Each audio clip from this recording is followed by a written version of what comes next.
Hello, Chris Green here with the Flood Insurance Guru, and today we're talking about basements. Now, we've talked about basements a little bit in the past when it came to like heating and air units, stairwells, what's covered.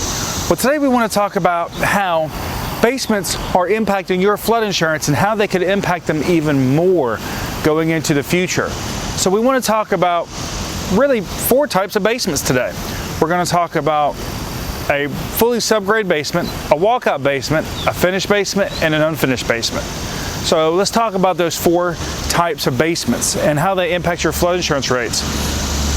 First of all, a walkout basement out of all the basements probably has the most minimal impact on your flood insurance rates.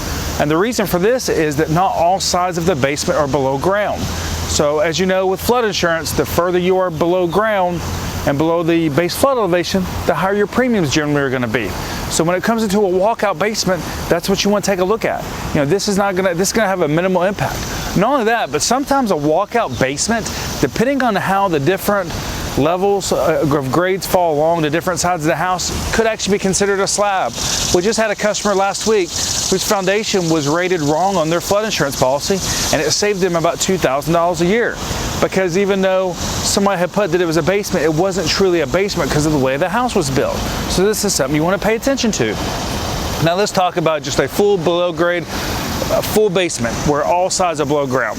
Generally, this is going to have one of the biggest impacts on your flood insurance rates because all sides are below grade, which can create a lot more flooding issues than, let's say, a walkout basement.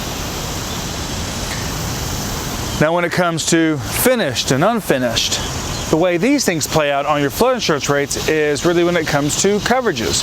Generally, finished basements are going to have minimum coverages when it comes to your flood insurance. So a lot of things are not going to be covered, like drywalls, carpet, and different other things in there. Now, when it comes to unfinished basements, those also are going to have a minimum impact on your flood insurance rates. And the reason is, you know, you're going to get coverage for washer, dryer, refrigerator, heating and air units, circuit breakers, stairwells, but really anything past that, it's very difficult to get flood insurance coverage for unless you go to the private market and you get certain content coverage. So when you're out there looking at your flood insurance, or maybe your flood insurance premiums are really high and you're trying to figure out why, start reviewing what type of basement you have. And then if you want to reach out to us, we can review it to see maybe if your policy is misrated. Maybe you have the wrong kind of basement listed.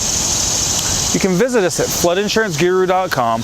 Go to our YouTube channel or Facebook page, The Flood Insurance Guru, where we do these daily flood education videos. You can also give us a call, 205-451-4294. Remember, we have an educational background in flood mitigation, so we can help you understand your flood risks, like the one right here behind me, your flood insurance, and mitigating your property long term. Thank you.